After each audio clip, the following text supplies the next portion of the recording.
بسم الله الرحمن الرحيم. الرحمن علم القرآن، خلق الإنسان، علمه البيان. الشمس والقمر بحسبان، والنجم والشجر يسجدان. والسماء رفعها ووضع الميزان، ألا تطغوا في الميزان. وأقيموا الوزن بالقسط ولا تخسروا الميزان.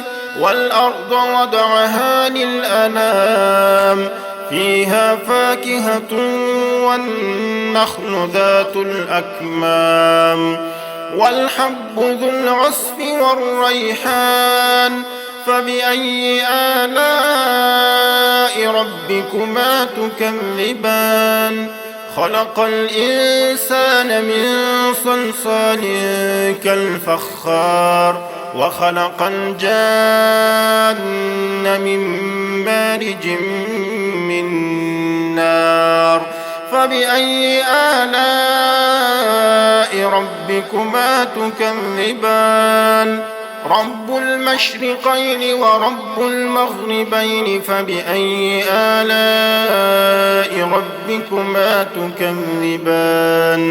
مرج البحرين يلتقيان، بينهما برزخ لا يبغيان. فبأي آلاء ربكما تكذبان؟ يخرج منهما اللؤلؤ والمرجان. فبأي آلاء ربكما تكذبان؟ وله الجوار المنشآت في البحر كالأعلام.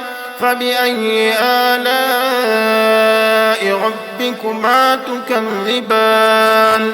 كل من عليها فان، ويبقى وجه ربك ذو الجلال والإكرام. فبأي آلاء ربكما تكذبان؟ يسأله من في السماوات والأرض كل يوم هو في شأن. فبأي آلاء ربكما تكذبان؟ سنفرغ لكم أيها الثقلان. فبأي آلاء ربكما تكذبان؟ يا معشر الجن والإنس إن استطعتم أن تنفذوا من أقطار السماوات والأرض فانفذوا، لا تنفذون إلا بسلطان. فبأي آلاء ربكما تكذبان؟ يرسل عليكما شواظ من نار ونحاس فلا تنتصران. فبأي آلاء ربكما تكذبان؟ فإذا انشقت السماء فكانت وردة كالدهان. فبأي آلاء ربكما تكذبان؟ فيومئذ لا يسأل عن ذنبه إنس ولا جان. فبأي آلاء ربكما تكذبان؟ يعرف المجرمون بسيماهم فيؤخذ بالنواصي والأقدام. فبأي آلاء ربكما تكذبان؟ هذه جهنم التي يكذب بها المجرمون، يطوفون بينها وبين حميم آن. فبأي آلاء ربكما تكذبان؟ ولمن خاف مقام ربه جنتان. فبأي آلاء ربكما تكذبان؟ ذواتا أفنان. فبأي آلاء ربكما تكذبان؟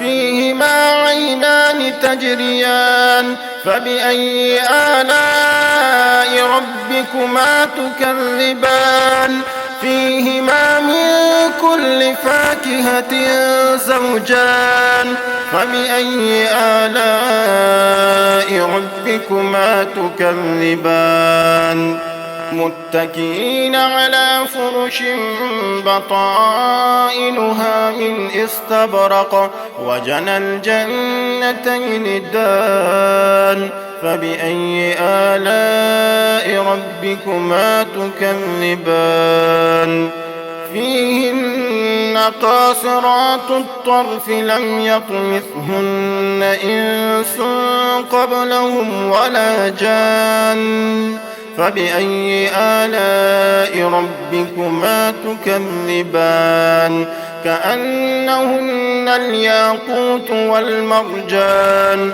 فبأي آلاء ربكما تكذبان هل جزاء الإحسان إلا الإحسان فبأي آلاء ربكما تكذبان ومن دونهما جنتان فبأي آلاء ربكما تكذبان مدهامتان فبأي آلاء ربكما تكذبان فيهما عينان نضاختان فبأي آلاء ربكما تكذبان فيهما فاكهة ونخل ورمان فبأي آلاء ربكما تكذبان فيهن خيرات حسان فبأي آلاء ربكما تكذبان حور مقصورات في الخيام فبأي آلاء ربكما تكذبان لم يطمثهن إنس قبلهم ولا جان فبأي آلاء ربكما تكذبان متكئين على رفرف خضر وعبقري حسان فبأي آلاء ربكما تكذبان تبارك اسم ربك ذي الجلال والإكرام